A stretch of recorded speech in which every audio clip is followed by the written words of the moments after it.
बच्चों, आज हम अपने हिंदी साहित्य के अंतर्गत अपनी पाठ्य पुस्तक सरयू के अध्याय कबीर का अध्ययन करेंगे। और जैसा कि मैं आपको पहले भी बता चुकी हूँ कि हिंदी विषय के अंतर्गत जब हम किसी भी कवि या लेखक को पढ़ते हैं तो उससे पूर्व हमें उसके जीवन से परिचित होना पड़ता है। तो हम कबीर के जीवन से थोड़ा सा परिचित होते हैं कि कबीर जो थे वो क्या थे। भक्तिकाल, हिंदी साहित्य में 4 काल है: आदिकाल, भक्तिकाल, रीतिकाल और आधुनिक काल। तो कबीर जो थे वो हिंदी साहित्य के भक्ति काल की निर्गुण शाखा जो थी, निर्गुण भक्ति धारा जो थी, उसकी ज्ञानाश्रयी शाखा के संत कवि के रूप में माने जाते हैं।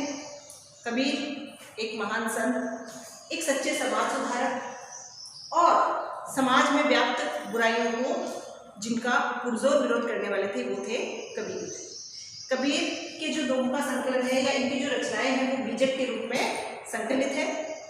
और इस प्रकार से कबीर जो थे, जो एक निर्धन परिवार से होते हुए भी जिन्होंने समाज को बहुत बड़ी सीख दी है और जिनके माध्यम से समाज ये सोचने पे विवश हो गया कि वाकई में ये समाज में व्याप्त जितनी भी बातें हैं या प्रथाएं हैं वो कितनी सार्थक है। तो आज हम अपने पाठ्य पुस्तक सरयू के अध्याय कबीर के अंतर्गत कबीर के दोहों का अध्ययन करेंगे।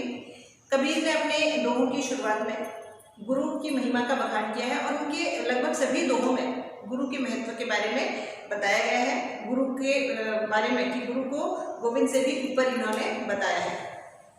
इनका जो है पहला दोहा: गुरु गोविंद तो एक है, दूजा यहु आकार, आपा मेट जीवित मरे तो पावे करता।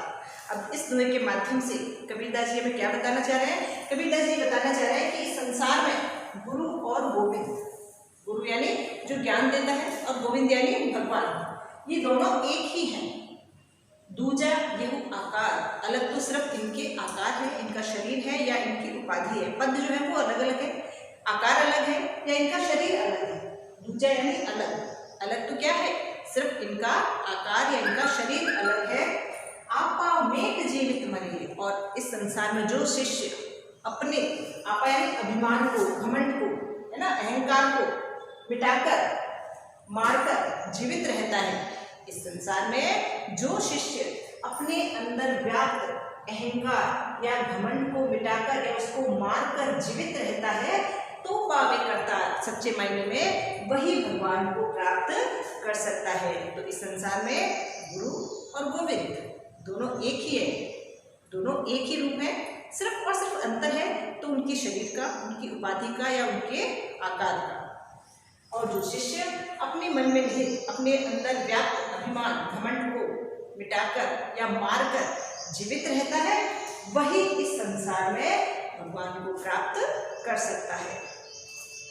दूसरा है: ज्ञान प्रकाशा गुरु मिला, सो जिन बिसरी जाए, जब गोविंद कृपा करी तब गुरु मिलिया आए। अब इस दोहे के माध्यम से कबीरदास जी हमें क्या बताना चाह रहे हैं कि ज्ञान रूपी प्रकाश से हमारे जीवन में जब ज्ञान रूपी प्रकाश प्रकट हुआ, जब हमारे जीवन में ज्ञान उत्पन्न हुआ, है ना, कह रहे अभी तक तो मैं अज्ञानी था, मुझे किसी चीज़ का ज्ञान ही नहीं था, लेकिन जैसे ही मेरे जीवन में ज्ञान की उत्पत्ति, ज्ञान रूपी प्रकाश मेरे जीवन में आया और उस प्रकाश से मुझे परमात्मा की प्राप्ति हुई, तो ज्ञान रूपी प्रकाश से हमारे जीवन में, ज्ञान रूपी प्रकाश से जिस परमात्मा की प्राप्ति हुई, जो ज्ञान प्रकाशा गुरु मिला, यानी ज्ञान रूपी प्रकाश से हमें अपने जीवन में गुरु की प्राप्ति हुई।